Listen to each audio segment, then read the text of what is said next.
18 యుగాలుగా గడిచినాయి మాకు. గెలిచిన 3 రోజుల నుండి నేనైతేనే గెలవగలిగిన, నాకంటే మించిన మొగోడ లేడీ ఎక్కడ అని చెప్పేసేటువంటి ఉత్తమ కుమార ప్రగల్భాలు పలికినటువంటి వారి కింద పనిచేయడం కూడా చాలా సిగ్గుమాలిన చర్యగా భావించినాం మేము. అరే గెలిచినప్పటి నుంచి నియోజకవర్గం అభివృద్ధి చూడరా నాయన అంటే అంటే సిద్దిపేట పోదాం పరి బండ్లు కట్టరు అంటారు. అరే సిద్దిపేట మనకెందుకు ఎంబడబడి కొట్టి చంపుతారు, మనల్ని సిద్దిపేటకి ఎందుకంటే వెళ్ళి మనం అందరం సిద్దిపేటకు పోవాలంటాడు. గెలిచిన పని వదిలిపెట్టేసేయండి, సిద్దిపేటలో కార్లు కట్టుర్రి, బండ్లు కట్టుర్రి, లేదంటే హరీష్ అన్నని తిట్టుర్రి, లేకపోతే కేసీఆర్ గారు తిట్టుర్రి, కేటీఆర్ గారు తిట్టుర్రి. మనస్సాక్షి చంపుకోలేక, వాళ్ళని తిట్టే ఆలోచన లేక, హృదయం నుండి మాటలు రాక అనేక రకాల ఇబ్బందులు ఎదుర్కొన్నాం.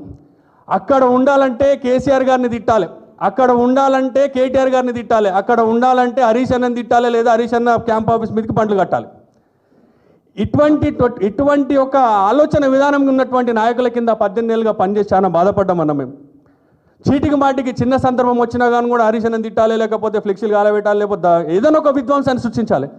నాయకుడు అనేటోడు అభివృద్ధి వైపు ఆలోచన చేయాలి కానీ విధ్వంసం వైపు కాదనేది మేము హరీష్ అన్న కింద నేర్చుకున్నటువంటి శిష్యరికంగా వాళ్ళకి ఎంతకాలం చెప్పినప్పటికీ కూడా మనసులో పట్టించుకోలేదు.